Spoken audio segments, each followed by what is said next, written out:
music. All right, you get phone calls? No, it's just music after the shower. Okay, first thing, Bono's got all this like winter parka on and everything. But you're from Southern California, right? Yeah. Where are you from? San Marino. Yeah, San Marino, California. I'm actually probably from the desert, really, so it doesn't get below 60 degrees where I'm originally. So you're inland. Yeah. Oh my gosh, and you're in Madison now. Yeah, me and Moran. Moran's from Arizona. So. Oh, okay. Yeah. So you look at it, right? You guys start the season off. You know, your brother has a tough loss last week against Buffalo. Okay, you come back, you fight. That guy from Buffalo fought you. Yeah. The guy fought you, and then scrappy. Yeah, and then you have a attack and a pin tonight. Yeah. You know, I look at you. You're the biggest 65-pounder, like height-wise, no question, right? For sure. But you look at the season. You know, you guys start out early here with a tough schedule. That Big Ten schedule gets brutal. What do you try and focus on in these early matches? Mostly technique-wise, moving my hands, moving my feet. I like to emphasize faking and snapping, keeping my opponent off balance. I really tried to cut my opponents when I got a lead. You know, once I got comfortable this week or these matches, I really just tried to exercise my technique. You know, so I think that was a strong emphasis this week. Right now, I'm trying to just be versatile. You know, that's why I always wanted to be the most versatile wrestler. You know, the David Taylors, people like that. You know, they're really versatile wrestlers, and I want to show everyone that, you know, I can get to different attacks. You know, I can score from different positions. So, last 8 months of your life has just been like so many life-changing events. You know, you lose a teammate in Eli, Barry Davis, who recruited you.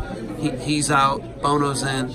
How do you handle as a young person? You're not even 21 yet, are you? Yeah. You're not even old enough to drink beer, are you? I'm 21 now. You're 21 now, but yeah. you know, as a 20-year-old man, how do you navigate the waters? These are such life. This is the last 8 months of your life. Yeah. How do you navigate the waters? Well, I mean, it was so tough when the coaches were, you know, it was said that they were leaving, and that was really hard for me. And I was really homesick my freshman year, and I really kind of wanted to get back to California. And I actually told myself that I was transferring. I wanted to go home so bad. I was like, you know what, Coach Barry's leaving, I'm just going to transfer. But I stuck it out, and I always tell people the first 10 minutes of practice that I wrestled with Reader, and Bono ran the practice. The first 10 minutes I said I have to stay. I don't want to feel stupid if I go to a program out west and Wisconsin's having all this success.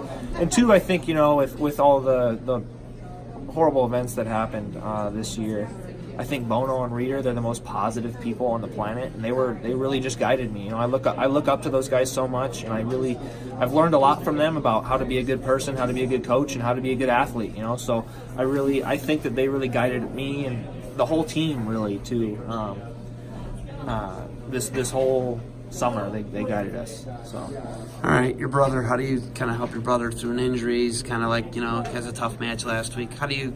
You guys twins, right? Yeah, we're twins. Right? I mean, you're bigger, right? Yeah. You got the lion's share of the height, at least. But, you know, how do you help your brother, and do you guys live together? Yeah, we live together. How do you guide your brother through tough times? You know, I just try to stay positive. You know, I mean, he's someone who he wrestles with everything he has, and you know, sometimes he gets injured by doing that. And so I try to kind of coach him through how to be a little bit more fundamental. You know, so he got overly anxious trying to finish that double at Buffalo and spiked his neck. You know, he's had 2 broken necks throughout his life, you know, and so he needs to be careful that way. But I think Coach Bono and Coach Reader they're on him all the time, and they love all of us, and they're really positive. They're staying positive. They're not, you know, you'd think some coaches would be like, hey, you gotta recover and you gotta get back on the mat. But these guys they're so motivating, and I think Xander's he's turning a corner. And I think he's going to be really excited when he gets to come back on the mat again. All right. You guys got some travel back. You got anything else for me? No, I'm good. It's always good to talk to you. Talk to you in Cleveland. I try and talk to you every chance I get. Thanks for the time. Good luck to you moving forward. Yeah, thank you.